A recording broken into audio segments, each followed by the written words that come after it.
First of Sweet all, Caroline. Oh, oh, oh. when was the last time they played that at Bank of America Stadium?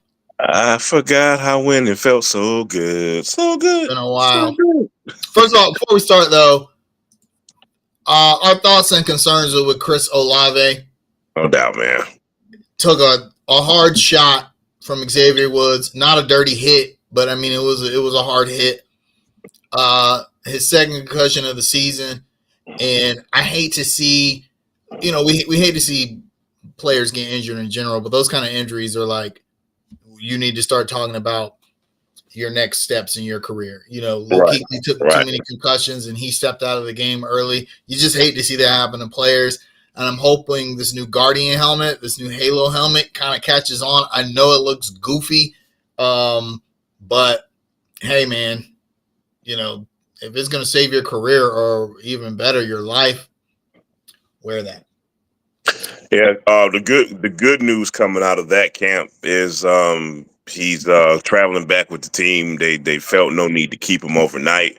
He actually made a tweet, I think during the game, saying that he's going to be okay. So that's good to Okay, hear, man. good to hear. I like Chris Olave. He's an outstanding player, and he's given the Panthers trouble Yeah, there forever. was there was some dude on draft night that said, man, he was going to be pretty good. I I don't know forget who that could have who been. that was, man. Who could have said that, man?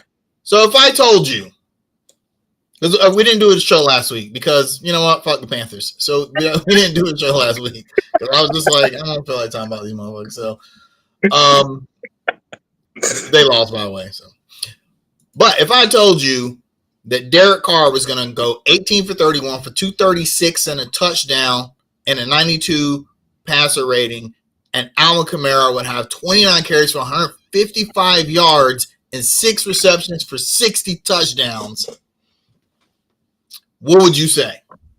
I would tell you we would definitely lose that game by a Yeah, wide margin. it might be like week 1 all over again. Exactly. But the Carolina Panthers did a very Carolina Panthers thing and actually won. Now it was close. It was Right. close. 23-22, but the defense came up big when they needed to. The offense did just enough, but the much maligned defense looked good. And this is the first time I can think of in a few seasons where I thought we might have something here. Right. Like, you know what I'm saying? Like we talk about how even if the Panthers lose, we want to see that like improvement in certain areas, right? We just want to Right. see something. Oh, kicks my camera. That's what we wanted, right? And I think that's what we got today. I mean, Yeah. I liked Leggett, Coker, and Mingo and Sanders. And not Mingo. Yeah, not Mingo. Yeah, I liked seeing those three. Catch the ball and play the ball. So, Bryce Young showed some improvement. He threw a pick, but that wasn't his fault. Actually, it was a great throw, just a great play by the defense. But he looked super confident out there. Like Right. he made some throws that were, I felt like, above what we thought his ability was. And it's like he just trusted he was like, you know what, I'm just going to throw it up to these guys, right? Right. Sanders made a great catch on a ball that I thought, ooh, why did he throw that? But I mean, it was a great catch. He just threw it up for his guy. And like I said, the interception wasn't his fault. Sometimes you got to fight for the ball, right? You got to be stronger. But I think this is the best performance from the Panthers all season. Even better than the Raiders game. Why? Because the Raiders are terrible. And I know the Saints are bad too, but there's not a lot of difference between the Saints team we saw today and the one we saw at the beginning of the season. Derek Carr is a little banged up, but I mean, Alvin Kamara, like I said, Alvin Kamara had 155 yards.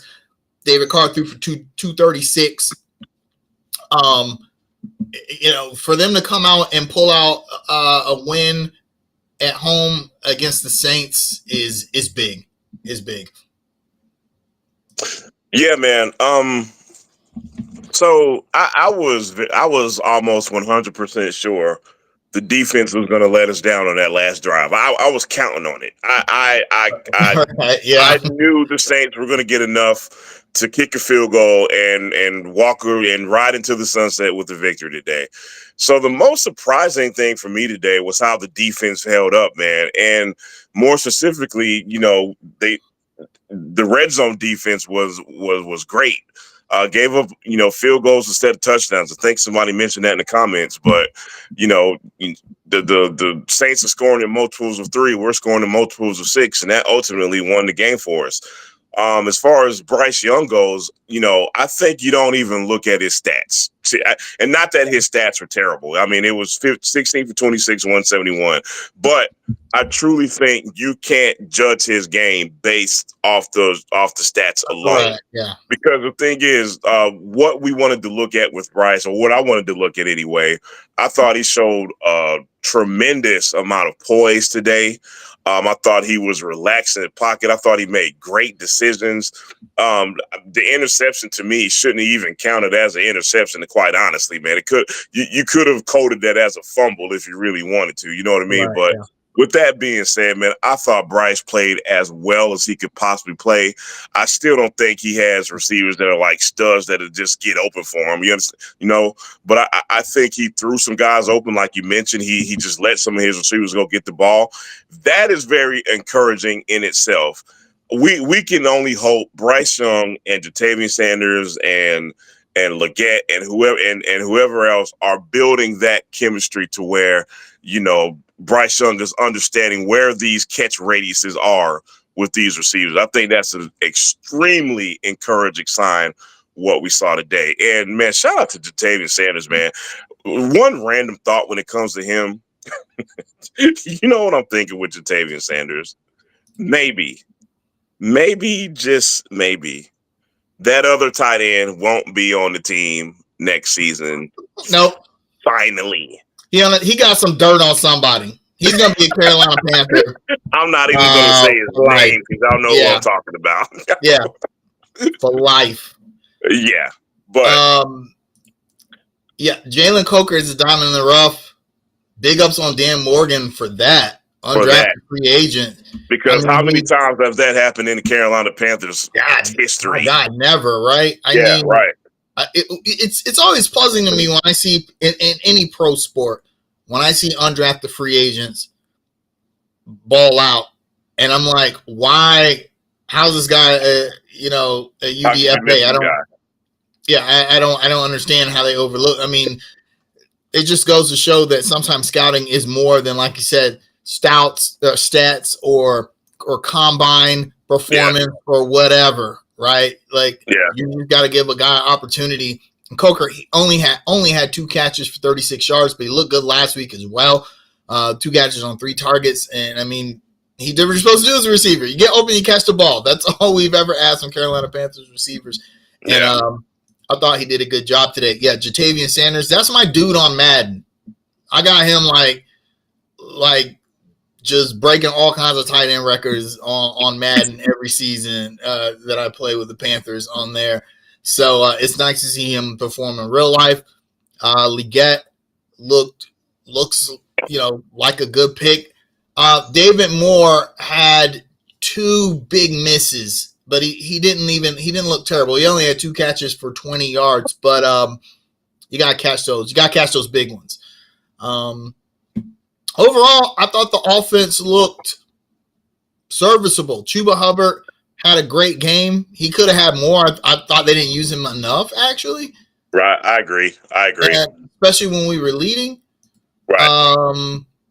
But otherwise, I felt like the offense, it did fine. Now, Bryce Young was only sacked once today for a loss of 5 yards, but I still don't think the O-line is there.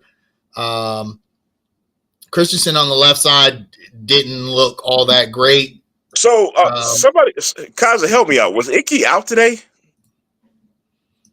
I don't know. I don't see. Because I was wondering why Christensen was on the left side. Like, why was that a thing today? Well, there was a change at the center spot, so he just moved over. But I don't know. I don't see Ikongwu on the injury report, so So somebody I guess he played left guard today, maybe. Yeah, maybe he did. Well, okay, Icky was out according to because I saw Christensen on the left side. I was like, what is going on here? So okay, apparently Icky was out today. All right, cool. Well, I mean, couldn't tell the difference, right? I mean, I was like I said, Bryce Young was only sacked once for 5 yards, but I still felt like the O line was typical Panthers O line. Yeah. I will say though, Bryce is doing something that every NFL quarterback, no matter what your level of ability or style of play is, you gotta sometimes just stand in the pocket and make the throw. I think Bryce he did it some last season, but he was taking a lot of hits. Yeah. And the consensus was like, bro, you too little to be taking these hits. And I think maybe this season there might have been some kind of effort to avoid that. But today he made some throws where he just knew he was going to get hit. He had to step up in the pocket and make the throw. And he did that. Unfortunately, I felt like the pocket collapsed far too. I mean, you got Chase Young on the other side, so that's,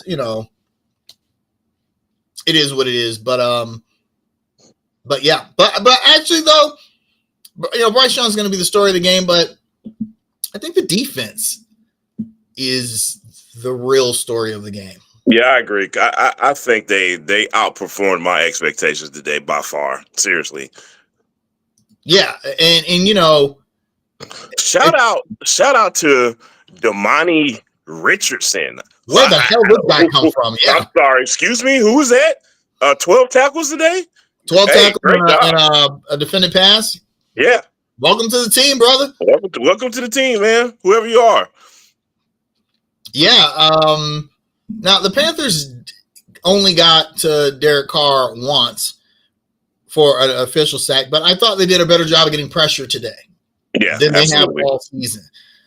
There was one play where I just thought, oh, this is a typical Panthers versus Saints shit, where they got the Carr and he just kind of flipped the ball to Kamara at the last microsecond, and Kamara gets like scampers for 40 yards. But I felt like, they did a better job of putting pressure on the quarterback. So they actually had 5 quarterback hits against 1 sack. So Charles Harris had 2 of those hits. Who the hell is Charles Harris? Who's that? I've never heard of the guy. Now, Ty is bringing up a point that I want to talk about. He said the Saints won with no receivers. Now, Ty, I'm not saying what you're saying is not true. However, please note the Panthers don't have Adam Thielen. We just gave away Deontay Johnson. We are battling a whole bunch of injuries on this side too. I'm not giving the Saints any grace because nobody's going to give us any grace. You understand what I'm saying? Yeah. So they're still the Saints.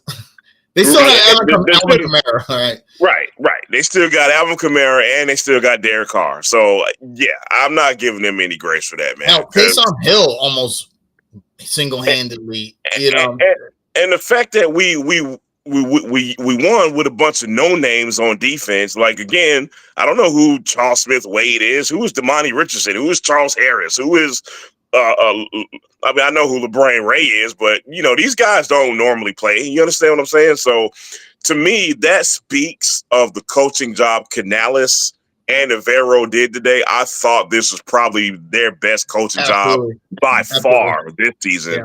Yeah. To get a win with what they had to work with, man, they get a lot of props from me today.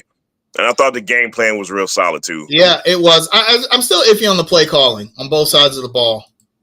Sometimes when the Panthers get it's almost like their plan B is just whatever. Like, obviously you want to gain yards every play. Right. But sometimes they'll have like a bad penalty or just a play that doesn't work and they lose a lot of yards. Yeah. Then the next play is always something dumb.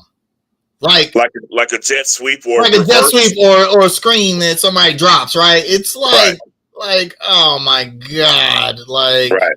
Nah, and then there was a cover two call on 3rd and long. Why? Like, what are we doing?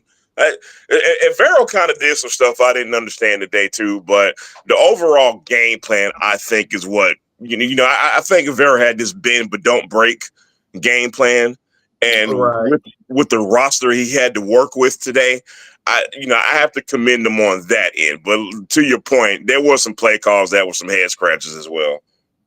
Yeah, but for the most part, and I thought about this during the game, the actual coaching I felt like was fine from Dave Canales. I think he's a rookie coach, and so he's gonna make those rookie mistakes. But I feel like for the most part, he's doing an okay job there. The play call, offensive play calling's got to be a little better. But I think he finally maybe sees that he needs to. He can't treat Bryce Young like Andy Dalton. Yeah. And to Bryce's credit, and we've said this through the week, they're like Andy Dalton can make throws that Bryce Young either couldn't make or would not make. But I saw some of the opposite too. Bryce Young made some plays that Andy Dalton can play. Big play with his legs near the end of the game to get them right at the goal line. So Chuba Hubbard could score a touchdown, and that touchdown ended up, being the difference. So, I texted Jamal and Rodney this. I said, if jet sweeps were illegal, the Panthers would have to sell the team. They ain't fooling nobody. Nobody. The Saints were just in that backfield as soon as the ball snapped, man. You got to think they're watching the film and like jet sweep. Here comes the jet sweep. I mean, they're literally looking at the way the Panthers line up and know what's coming every time. Oh yeah, You understand what I'm saying? Yeah, and not just the jet sweeps and reverses, but the screen game too. Like the screen game was not successful at all too, and it's probably for the same reason. Yeah. We need to work on our. I'd like to see better screens. It's kind of frustrating to see the Saints, which, to be fair to them, like when I think screen passes, I think the New Orleans Saints, right? They've mastered the screen pass. They got and having Alvin Kamara definitely helps. It helps, right? Yeah. But it's like the key to a screen pass is your offensive line has to be stout. Right. They got to be precise because they're essentially allowing blockers through for the screen to happen. And our offensive line is not good enough, and they're just not. Right. And have been for a while. Yeah. So, all right. So, having said that, do you have an offensive MVP? Offensive MVP, I'm just for what's the word I'm looking for, man? But just for the purpose of what he's been through this season, I'm going Bryce Young, man. Bryce. Yeah, I gotta go Bryce, man. And again, let me be repetitive for a second, man. Not because his stats jump out at us at all. I think we all would prefer that average that be over 6.5 yards per pass. You know what I mean? I think we still want that a little higher, but considering the circumstances and having inexperienced receivers and a questionable offensive line and what he's been through with his own confidence issues, with all that being said, he played as well as he could possibly play today, man. And I just loved what I saw from a confidence perspective, from a poise perspective, from a decision-making perspective. For all intents and purposes, in my opinion, he didn't throw an interception or turn the ball over. So with all that being said, he's my offensive MVP. Yeah, same. The confidence was off the scale. Like I've never seen this from Bryce Young. At no point did he look dejected, even on plays that didn't go the Panthers' way or drives that kind of stalled out. He went back out there and he was like, "Hey, man, I know how to play football, right?" So that's what I'm going to do. And I think he did. Now, so that begs the question, because someone in the comments said it earlier. I was ready to talk about Cam Ward, who had a great weekend, but today Bryce shut me up. Yeah. I mean, what do the Panthers do here? First of all, okay, you don't go back to Andy Dalton. I don't care if Bryce Young throws 1,000 interceptions. You just let him play out the season, right? Right. So should the Panthers, because they're probably still going to be a top 5 pick in the future of the Panthers, What do you do about the quarterback position? All Let's right. let's say Bryce has. I'm not saying like he's going to be spectacular the rest of the season, but let's say he builds his confidence and he looks like he did today. Not Right. amazing, but capable and Mm-hmm. learning, and he continues this trend through the season. Cam Ward's right there for you to pick. Yeah. What do you do? All right. So I'm not going to answer this question directly. Of So course. this these next 8 games are this is your evaluation process. This is ultimately a tryout for Bryce Right. Young. These remaining 8 games. And we've said it over and over again, man. The Panthers need way more than just one position. You understand what I'm saying? And with Bryce Young, if he looks like he looks today, you have some hope. You can look at Bryce Young and what he did today and say, you know what, man, if we can tweak some things in offense, we still could have what we want out of Bryce Young. With that being said, man, you pick the best guy available. And my answer is going to be similar to what me and you both said when they made the big trade. If you're going to pick Cam Ward or anybody else for that matter, as far as a quarterback is concerned, you better be Marty Herney sure that is the guy. You better be Cam Newton sure that is the guy. Because how often, when are we going to get off the hamster wheel? We have been on the hamster wheel for 7 years. You got to get off at some point, okay? And when I say the hamster wheel, I'm specifically talking about the quarterback position. Again, this team needs way more than just the quarterback. For me personally, I like Cam Ward, but I'm not number 1 pick Cam Newton, Hall of Fame guy, certain about Cam Ward, if that makes any sense. And to me, if you're gonna pull the trigger on that, you better be that sure he's the guy. So there has been the NFL trade deadline is Tuesday, and there has been interest from apparently on Bryce Young, which is interesting to me. That means other teams are like, oh, the Panthers aren't handling him right. Right. Which is more than a fair assessment. Right. Yeah. So, and considering the showing he had today, I could see his trade value jumping up. Right. Mm-hmm. I don't know. I'm not sure if that's a ballsy move, man. Boy, man, I totally understand what you're saying, but that's a ballsy move, man. Because I don't know if I agree that Cam Ward is special. We've seen a lot of special. You could have said the same thing about Bryce Young in college, and then they come to the NFL and they're not the same, right? No one thought Jaden Daniels was special in college, but he's special in the NFL, right? I do think Cam Ward would come out the gate better than Bryce Young did as a rookie. I think he's got some abilities. He's got the physical abilities. Right, yeah. Right. Cam Ward reminds me like Cam Newton. Not exact. Cam Newton was an incredible physical specimen, but like that dynamic style of play. Bryce Young never, even in college, never struck me as that kind of player. So I would not be upset at the Panthers saying we're going all in on Cam Ward because we think he's going to bring something to this team that we don't have. But you're right. That's a ballsy move to move on from Bryce Young, to trade him and then draft a quarterback. Because here's the thing. If you trade Bryce Young, you got to draft a quarterback, right?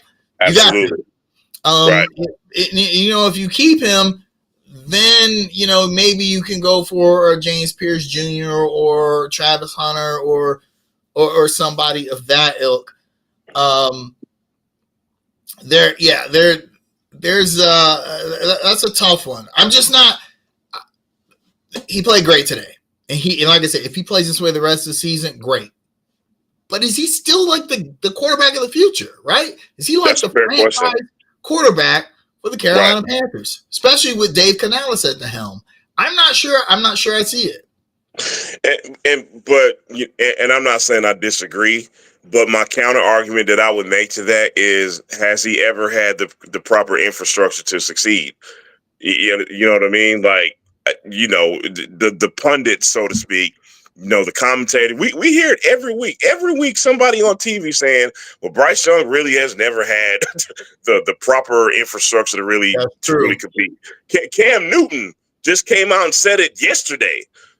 he called us Cam Newton, y'all. Cameron Jarrell Newton. That guy came out and called the Carolina Panthers a shit show since Bryce Young has been there. He was 100% in defense of Bryce Young. So I say all that to say, man, those questions have to be asked. And I'm going back to my hamster wheel comment, man. Like, it's not going to matter who you draft if you don't fix your other problems first. Right. Yeah, no, absolutely. I do like this plan. Run Bryce next year, and if he sucks, well, hey, we can get Arch Manning. That's a great contingency plan, in my opinion. Bryce this year, you draft Travis Hunter or James Pierce to shore up a bad defense, right? Yep. Right. And if Bryce don't work out, well, then Arch Manning is there, and then you maybe you're bad enough to pick him. That's if his family even allows him to play here. I don't want to get too sidetracked, and I promise I won't be long-winded about this. Listen, there are some sure things I have called back in my predictions. Going back to Kevin Durant, I told everybody in the world Kevin Durant was going to be better than Greg Oden, and I was right about that. I'm the same way about Arch Manning. I'm sorry that you can't mess with that dude. I'm telling y'all right now. He's like Andrew. He's like the Andrew Luck. I'm telling you, man. There's no way you can mess with that guy. I'm telling you now. If I'm wrong, man, I doubt it. But yeah, whoever gets him is set for a very long time. Yep. Defensive MVP. I don't think we gave out defensive MVP. We did not, but who is my?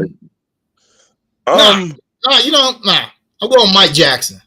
Mike Jackson is my guy.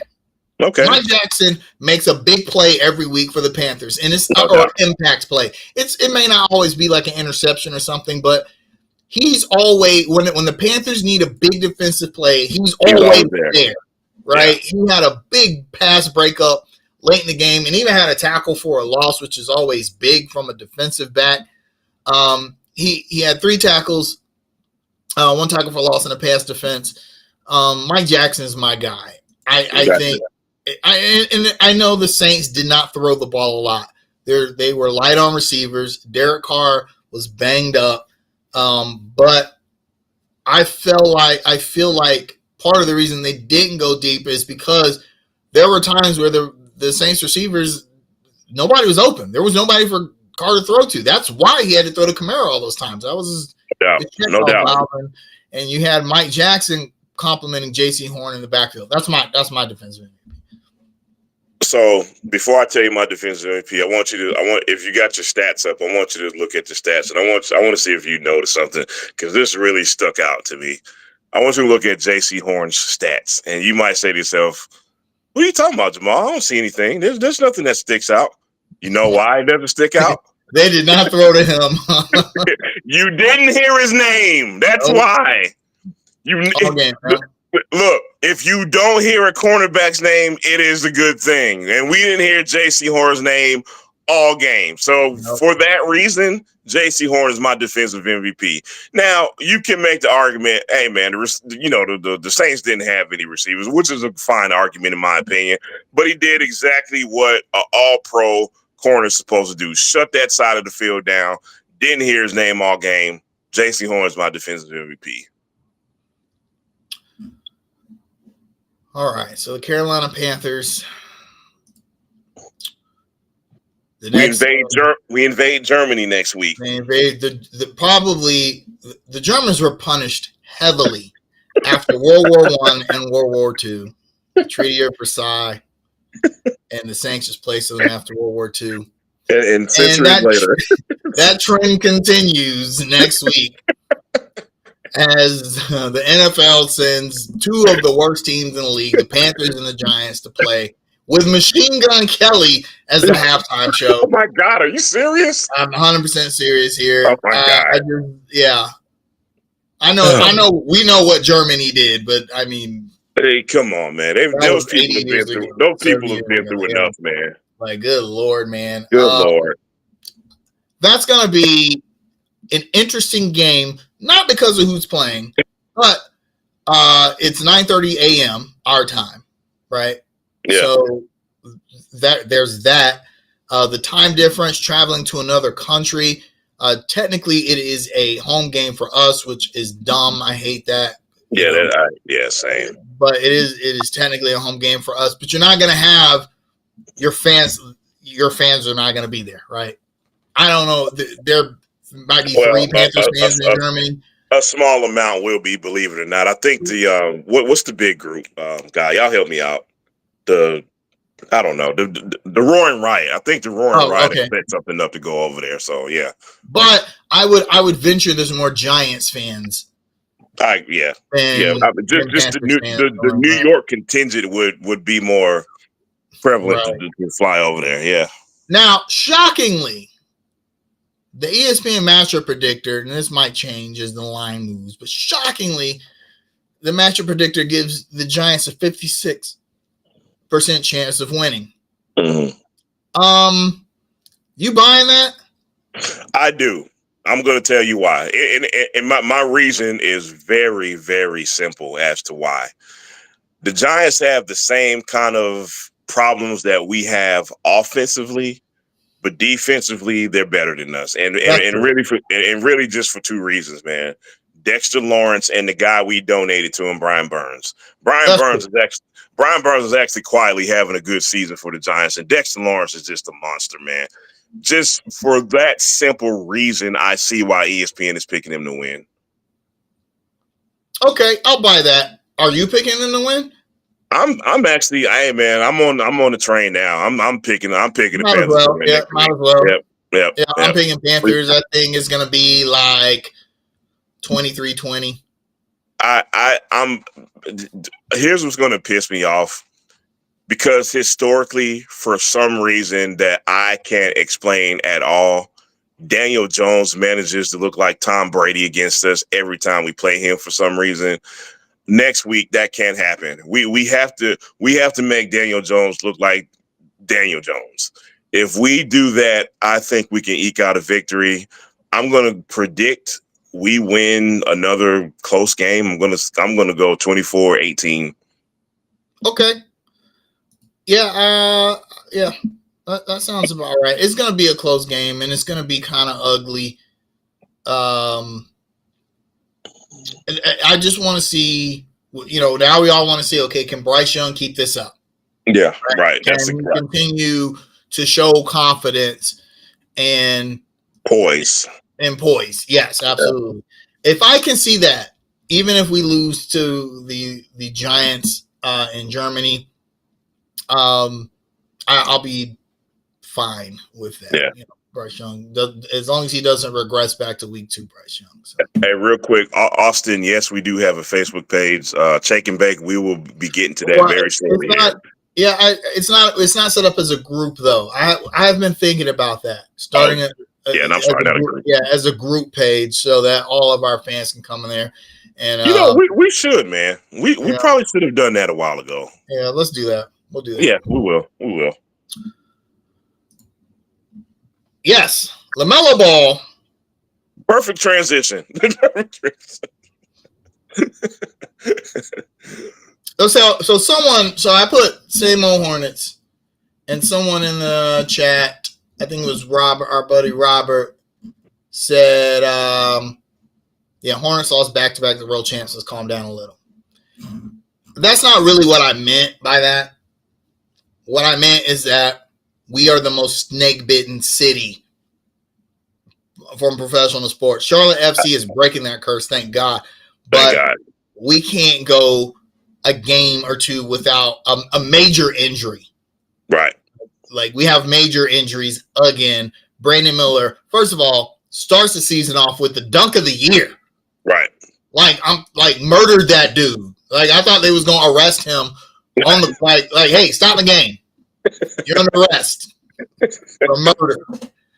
And then he gets injured, a hip injury. And then I think he injured it when he fell on that 3-pointer he got fouled on. He fell on his hip. So he was out for the week, and we really missed him Yeah, no doubt. In a lot of those games, particularly both the losses. I'm bringing up the schedule. Lost to Atlanta and Miami. We really missed Brandon Miller, right? Absolutely. So, and then Mark Williams just can't get healthy, and now Nick Richards, as you predicted, by the way. Yes. Nick Richards is injured, so now we don't have a center anymore. We don't have a starting level NBA center, and God damn it, if I see Grant Williams line up at the 5 one more time,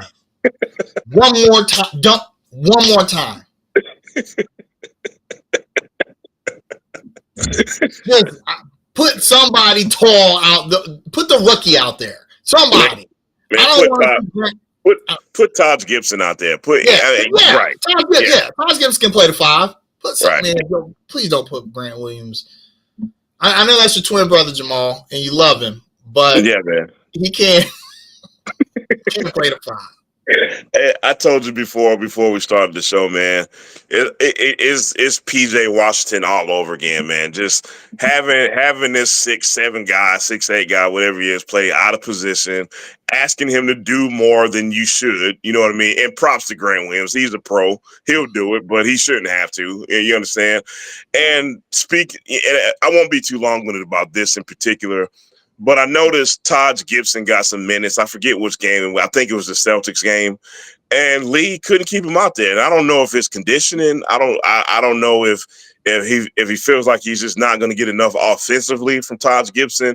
But he just didn't get a lot of minutes, and it's kind of I'm not going to say puzzling, but I do question why he would go. With Grant Williams at the 4 more than he would Taj Gibson out there. And I noticed he's giving us Salam minutes at the 4 and Williams minutes at the 5 more than he would Taj Gibson or Diabate out there. So we're in this situation again, and we're probably going to see this more than we want to until somebody actually gets healthy. Yeah. I know it's a tough situation for Charles Lee, and I feel bad for him because now he's got to go through what James Borrego went through, right? Right. But Charles Lee will get a lot more grace for it, though. He will. Yeah, he will. He will. So LaMelo Ball, these stats it's just dumb. 30 points a game. 6 assists per game, 5 rebounds, shooting 47% from the field and 40% from three-point range. Yep. That's absurd. Yeah, pretty much. That's absurd. Yeah. I know it's just the first 6 games of the season, but did anybody think – we knew LaMelo Ball because we saw it last season before he got injured. He was going to have that breakout year. He got injured. But, boy, talk about what a leap. Now, he's not going to – he might, but I don't think he's going to average 30 points through the rest of the season. But he's going to make an all-star team, and, boy, it's looking good for all NBA right now. What my thing is his shooting going to fall off? 40% that's NBA elite from 3, right? Yeah. And 47% from the field for a guard is incredible. To put that in perspective – Kobe Bryant never shot above 45% at any point in his career for the season, at any point, right? So LaMelo is shooting at a high clip, and it's not like teams are like sagging off of him. He's really the only person out there playing because Miles. The scary part is he's getting all the attention from the defense. Yeah, exactly. Yeah. So, I don't know, man. This might be the season for LaMelo, and I hate it for him because Miles Bridges, where you at, bro? What you doing? Where you at? I was just so say let's talk about that, brother, because I'm really glad you brought that up.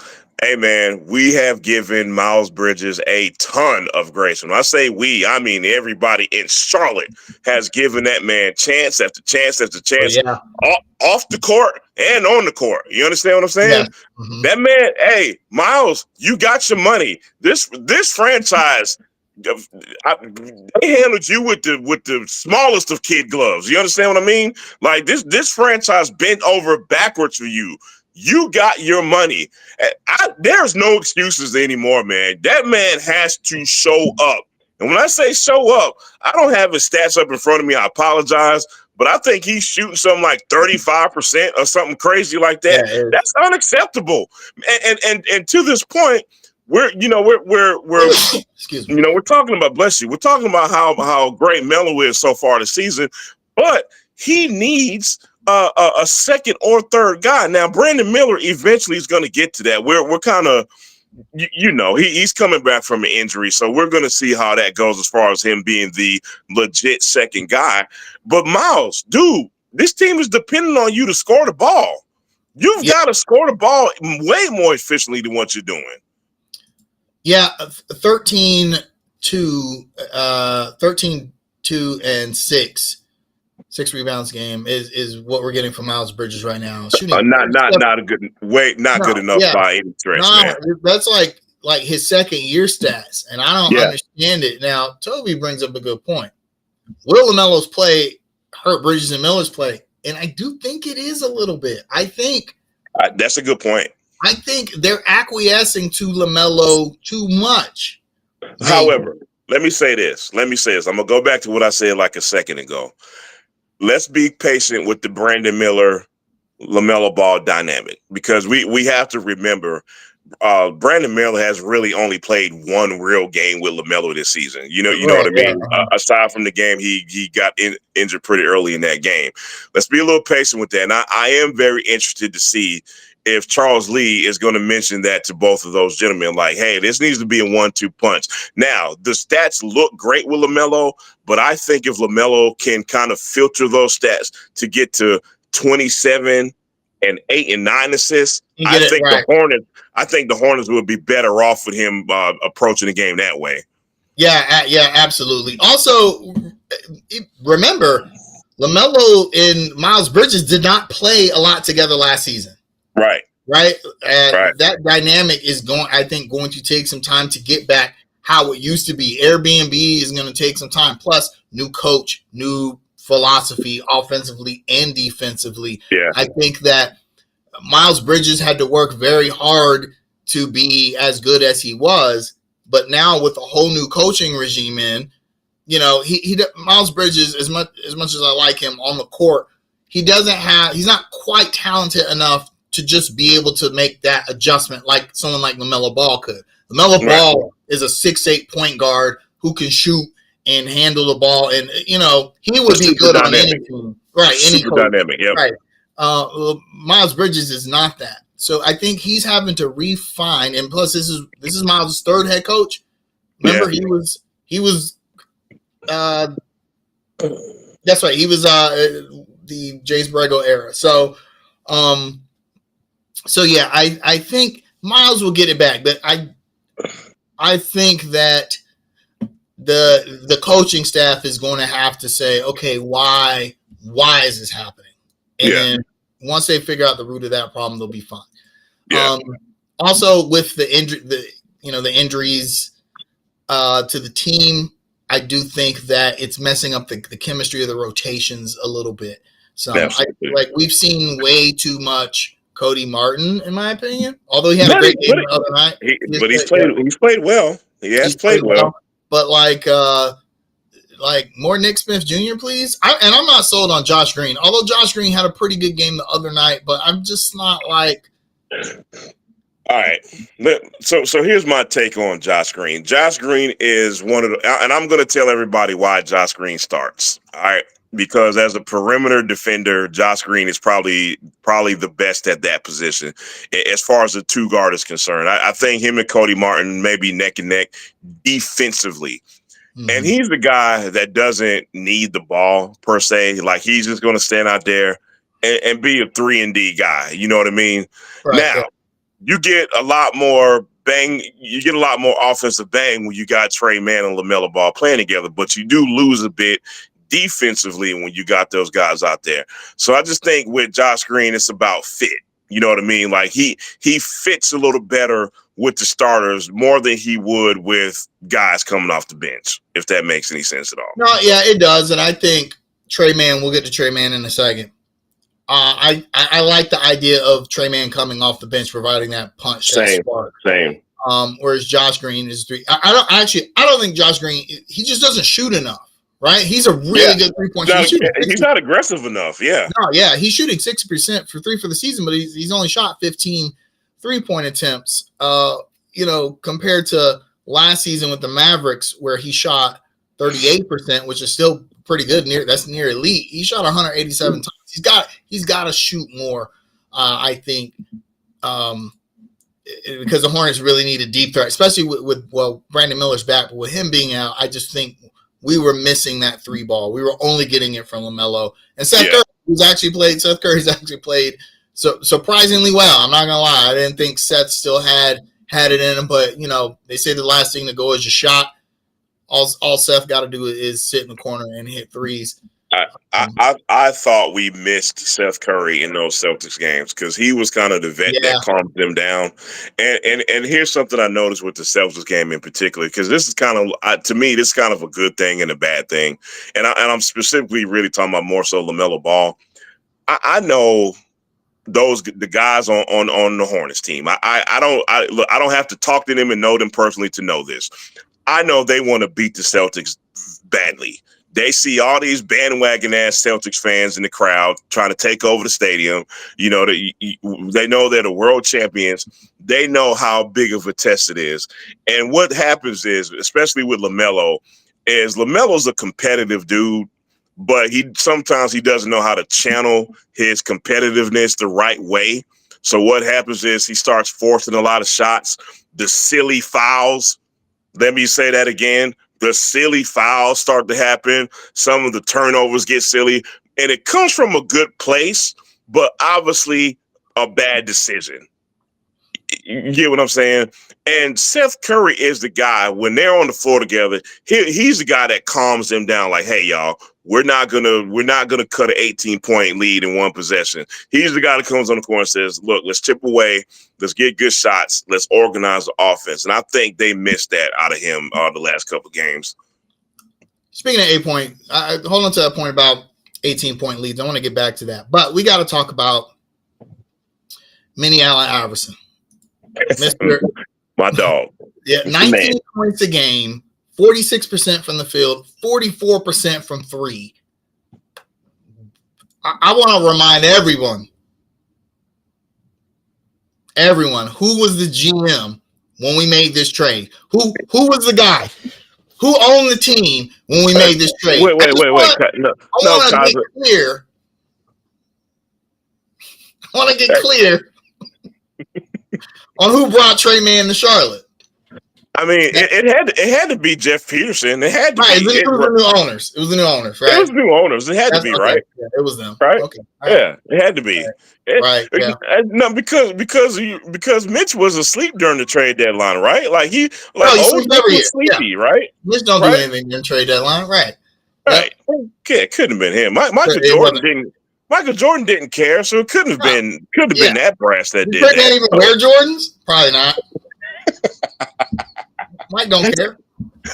It couldn't have been them. No. It was the new owners. Oh, yeah, it was just them. They were like, get us Trey Mann. Oh, that's funny, man. Hey, Trey Mann gonna make me buy a jersey. And you know what?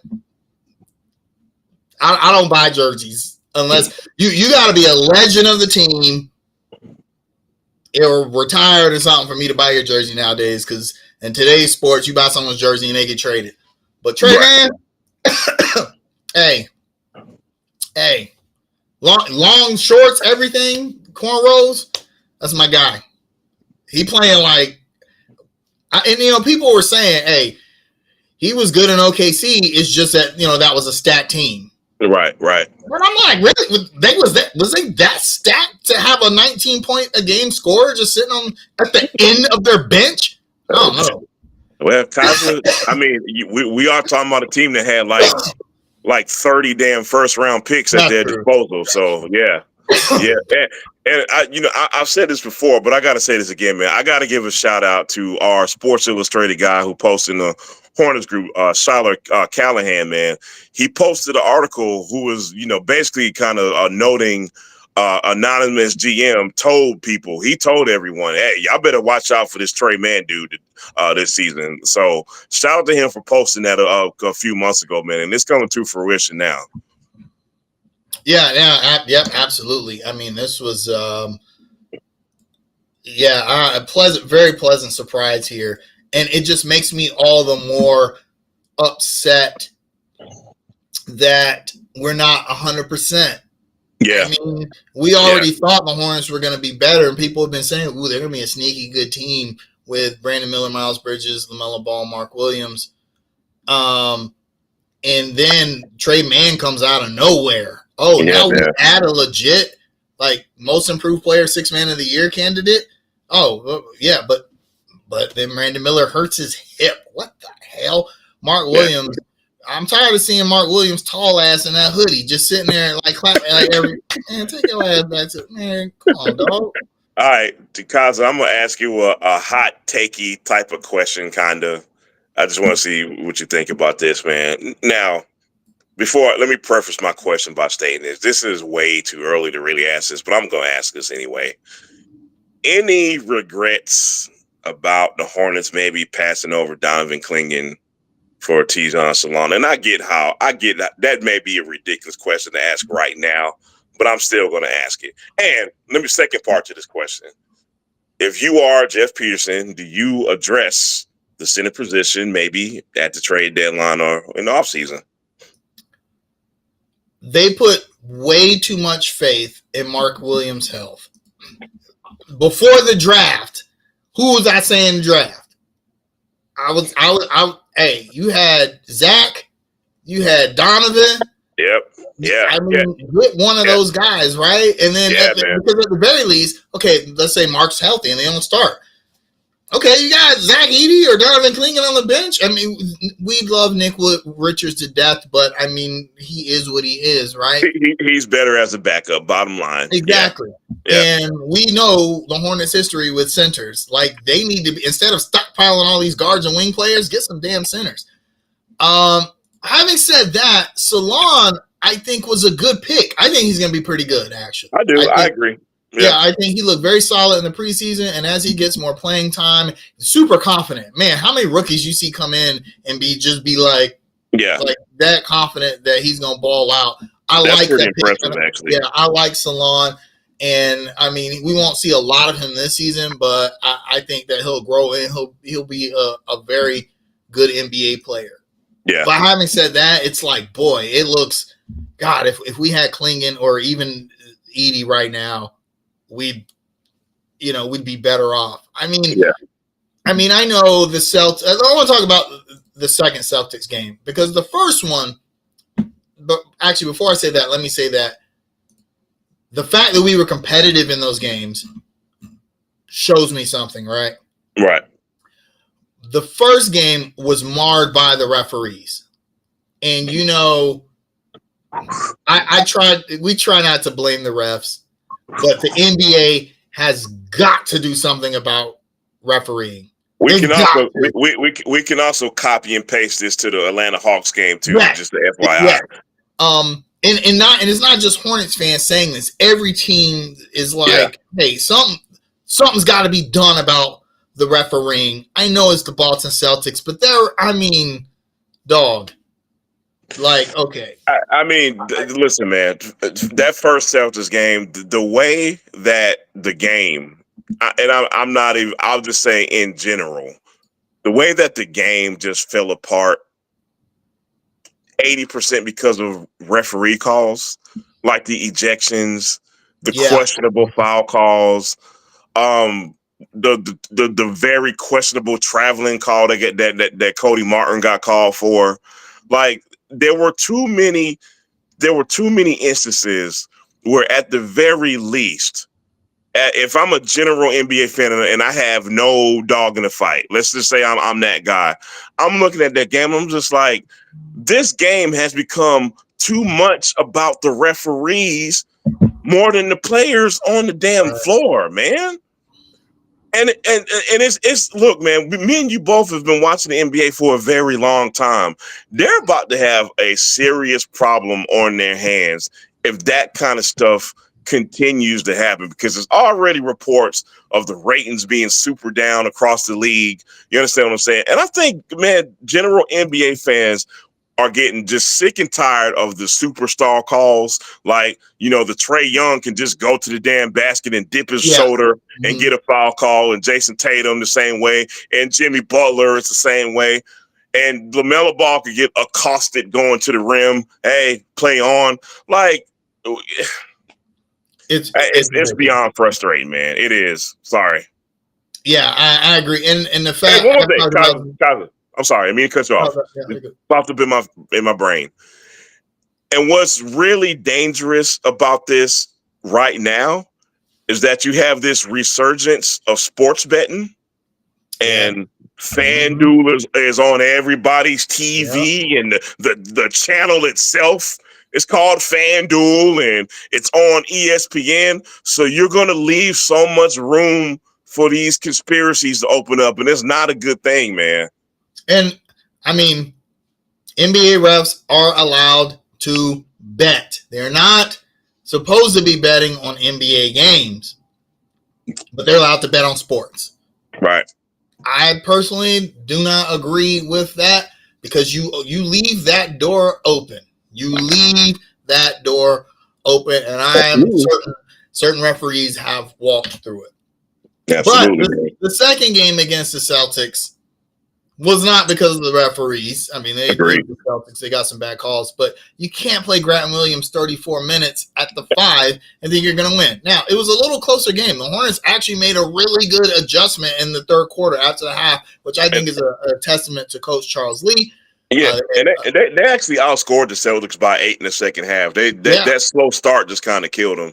Yeah, absolutely. And I think with any serviceable center in there, we probably, I don't know, win that game, but we might have had a better chance of winning that game. No, we definitely would have had a better chance, because you don't let Luke Cornett get all those damn offensive rebounds if you have a center. Yeah. The Atlanta game was very disappointing to me. We should have won that game. Same. We just, didn't shoot well enough. They shot the 3 well, but they had too many turnovers. They out-rebounded the Hawks. It just felt like they played better than the Hawks. And then late in the game, it just fell apart. I don't know. What's a slow start? You start the game down 16, 14 points after the first quarter. It's just an uphill climb after that. I know we're about to wrap it up, so I'll keep my analysis pretty short, man. I just want to kind of point out Charles Lee is challenging the team on 2 fronts: fouling, defending without fouling, mainly LaMelo Ball. You gotta, even as I'll be nice, even with the referees, what they are, you still got to be a professional and learn how to defend without fouling. So that's the first point Charles Lee has been making all week. The second point is you got to stop getting off the slow starts, especially against these teams like the Celtics and the Atlanta Hawks who can't score the ball. You got to stop giving up these 35, 40-point quarters in the first quarter, because that's just an uphill battle to climb, for the rest of the game, man. So hopefully next week we can do better in both of those instances and have better results. It just feels like teams go on runs against us a lot, and we just can't. I'm like, we need to go on. Now we did against the Toronto Raptors. Yeah, but we don't get stops when we need them. That game should not have been as close as it was. 138 to 133. The Hornets pulled it out, but the Hornets, they were up 18 points in the second quarter. And and then Mr. LaMelo gets in foul trouble and goes to the bench, and that's when they go on their run. There you go. It's funny because we've been talking about LaMelo Ball since he was a rookie. Like, how long is it going to take for him to get that out of his system? Yeah, man. Like, I don't know. Maybe it's just one of those things where he's just always just gonna not be able to guard without fouling. Maybe it's the refs. I don't know. Yeah. All right. So the Hornets. Okay. So what's unfortunate about this 2-4 start is they had a chance really to be 4-2. Yeah. Houston, by the way, really good win to open the season. We talked about how that was you had to set the tone with that game, and they did, and they won. Disappointing losses to Atlanta and Miami, and I kind of think if Brandon Miller had played, we win those games. We beat Toronto, and we lose to the champs, in a weird-ass back-to-back. Puts us at 2-4. And so now the next few games are interesting. Yeah. At Minnesota, home against Detroit, home against Indiana, at Philly. Now, this is tough. I don't expect them to beat – the Timberwolves are really good, right? I mean, they're just really good. I will say that LaMelo gets up – he really gets up for that Anthony Edwards matchup. Yep. Like, he really does. And we always play the T-Wolves close. I don't expect they'll win. The T-Wolves is just a better team. Detroit is not a better team. This is one of those games the Hornets have to win. I feel like you have to be able to beat teams like the Detroit Pistons, right? Yeah. You got to beat the Indiana Pacers. That's another team standing in your way from being out of play-in contention, right? You want to make the playoffs not right. You got to beat teams like the Pacers. And then Philly, Joel Embiid will play that game because he knows he's going to go to the free throw line 50 times, right? Yeah. It's the Hornets. We ain't got no center. He's going to play that game. Yeah. So, I mean, the chalk says 2-2 for next week. How do you see that? I actually think they could actually go 3-1, and I can't believe I'm saying that. I'm going to tell you why. For unexplainable reasons, we always have a lot of success in Minnesota. Like we won last season in Minnesota. I think the season before that we won in Minnesota. So that's a very winnable game to me. Detroit. Now, Detroit is surprisingly tricky because, of course, on paper we should beat them, but hell, we did not beat them last season at all. Went 0-4. So, new season, new coach, new guys. I'm gonna cautiously pick us to win that game in Detroit. The Pacers game, I think we match up very well with them at this point.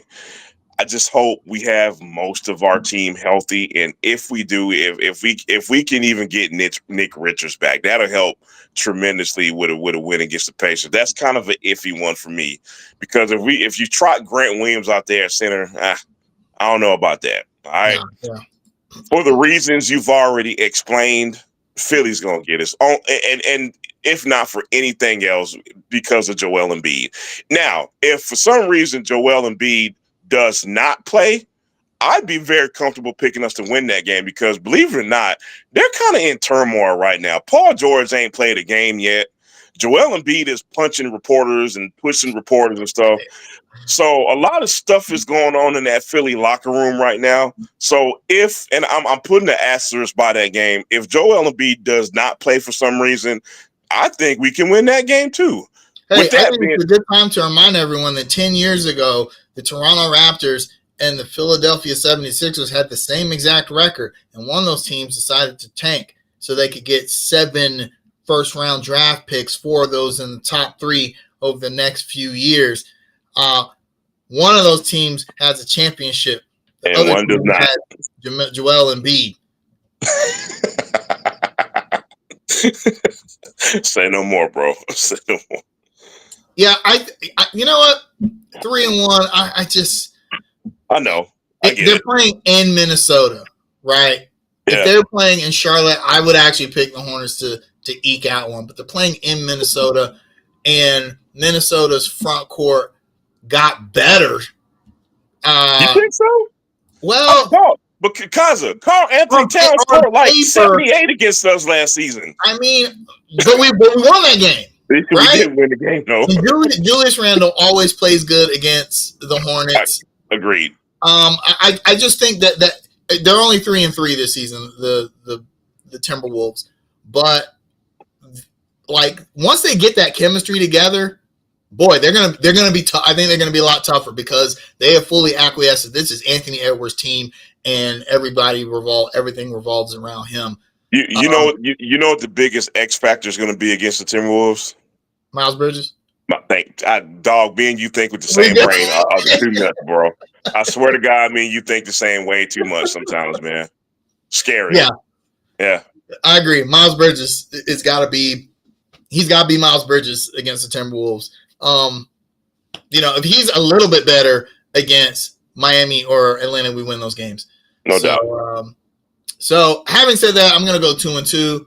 I actually think the Hornets are going to do a very Hornets thing. They're going to beat either Minnesota or Philly, and then like lose to Detroit or Indiana. Yeah.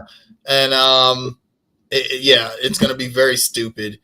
Yeah. But I need the Hornets to prove me wrong. I need them to show me they're not the same old Hornets, right? Yeah. Your starting point guard is putting up some pretty historic numbers right now, all for nothing. So, this is a good week to tell us what kind of jump they have possibly made. This is a great week to tell us that. Yes, absolutely. Especially with Brandon Miller back, and Brandon Miller looked really good against the Celtics. He only had 16 points, but he had another Dunk of the Year candidate on Jason Tatum. And one thing I love about Brandon Miller is he comes back from injury strong. We saw this in his rookie season where he got injured early in the season. He came back and was Brandon Miller. So he's not as affected like other Hornets in the past, from Gordon Hayward to LaMelo Ball. Like they come back from injury and fall apart. They're like, I'm still kind of, So, I'm going to pick the Hornets go 2-2 next week. All right. Okay. You got any shout-outs? Shout-out. Oh, real quick. Actually, before we continue, is Vasily Mishik, is his career over? Is his basketball playing days over? I would not be surprised. I wouldn't be surprised at all, man. I think he gave a little too much playing in the Olympics. Yeah. You're 36 years old. Yeah. He's been playing ball since he was 19.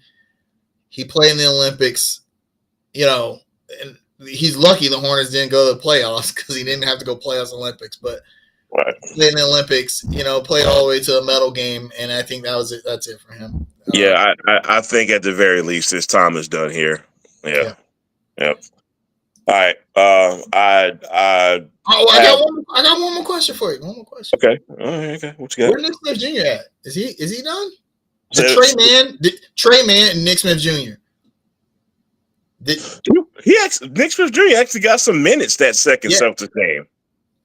I mean, are we just gonna abandon him? No, I don't think so. I think Charles Lee is see. This is a Charles Lee issue. This is a Hornets issue.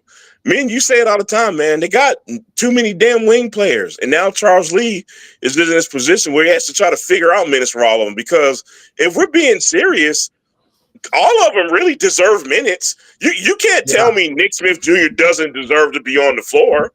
You can't tell me Seth Curry doesn't deserve to be on the floor. Cody Martin all of them deserve to be on the floor. But there's only 48 minutes in the basketball game, man. You can't. I wouldn't want to be Charles Lee making those decisions, man. I really wouldn't. I don't know, man. We need to trade some of these guards for a center. We do. We really do. That time should have came 2 seasons ago, quite honestly. Yeah, man. Hey, Mitch is still works for the team. Yeah, he's still in the building. He's still in the building. Yep. All right. Shout-outs. Happy trails to DJ Augustine, who retired today, man. Congratulations on the stop. Yeah, man, that makes me feel very old because I remember when this guy got drafted over Brook Lopez, but we won't say anything about that. But solid career, man. So congratulations on retirement. Solid career to DJ Augustine. Now, my much more serious closing remarks, and I'm going to keep this very short and very simple. People, whatever happens on Tuesday, behave. That's my message. I'm going to keep it simple. Yeah. We ain't getting no deeper into that one. Just behave on Tuesday. That's it. You're asking a lot of Americans. That's, man, look, man, don't get us started today, man.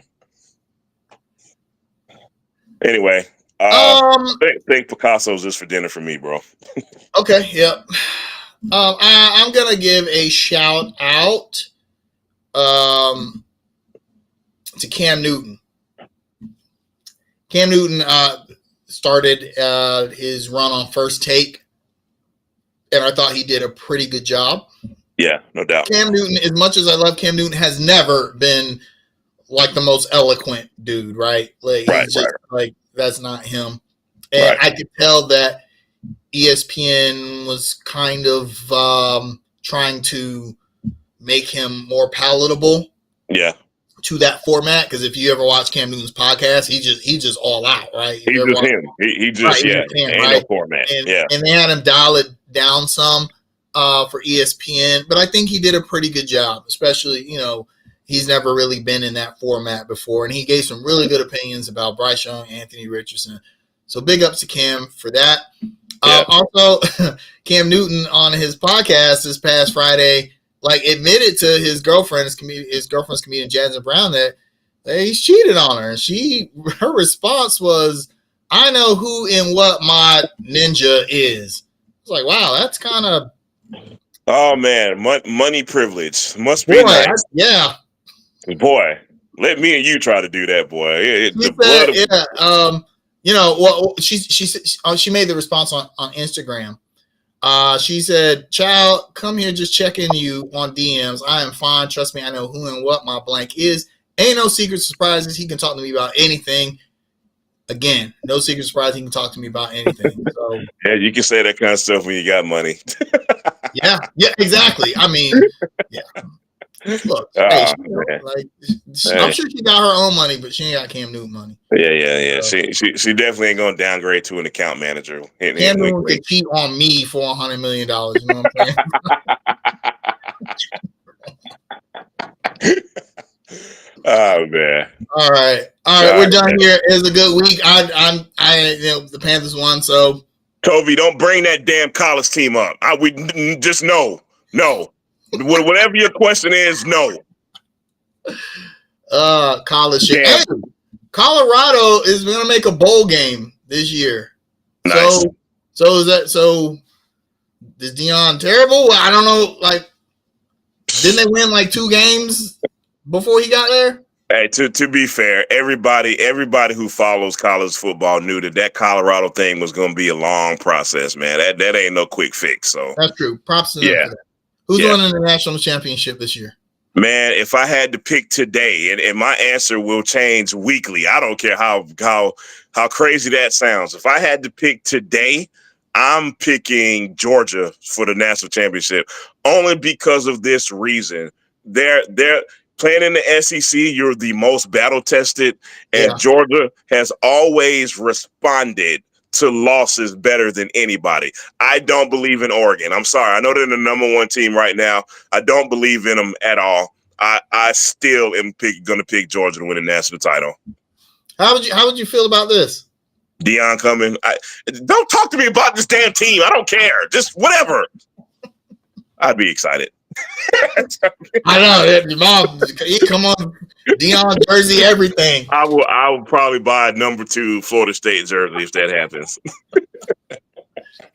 All right, y'all. Hey, y'all have a good week. Like Jamal said, after Tuesday, first of all, I'll say don't expect to wake up Wednesday morning, we got a new president. Yeah.